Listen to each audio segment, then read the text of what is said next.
एटा गोटे दुईटा मु तो दुईटा जगार काम करुँची एवं मु भी निजे गोटे डिजिटल नेटवर्क रे काम करुँची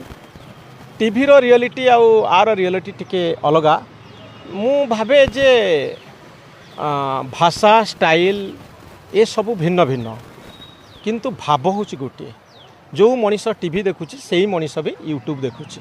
तेणु आपण जदि नर्व सेंटर को छुई पारुचंती सेंटिमेंट को टच करि पारुचंती आपण जो मीडियम रे काम करंतु आपण लोकंकर मनर कथा को कहउचंती मनर भाषा को पढ़ी पारुचंती ताले आपणकर काम हे गला तेणु medium format style of presentation सब अलग अलग किंतु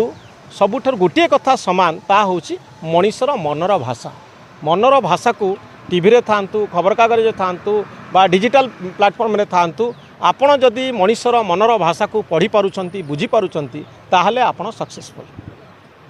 छोट बड़ किछि अछि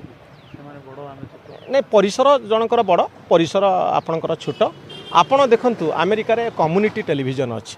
कम्युनिटी माने मोर पर्पस होची मु गोटे निर्दिष्ट लोकन को कम्युनिकेट करूची आमे समस्त काई भाबिबा जे टीवी चैनल सहित आमे काई कम्पीट करिवो आपण आपणक परिसर रे जेतिकी लोक अछंती गोटे कम्युनिटी को आपण एड्रेस करूचंती आपण जो स्टाइल रो प्रेजेंटेशन दउचंती सेही कम्युनिटी पई एटा उद्दिष्ट सेही कम्युनिटी रो लोकन पई मु गोटे जिनसटा को कम्युनिकेट करूची तो बड़ छोटर भाव एटू आसला काई तेणु मु सबले भाबिया दरकार मो पाखरे जेतिकी लोक अछंती मु सेही मानक पई मोर कथा कहूची तो मोर कंपटीशन मो निज सहित आउ का सहित ना।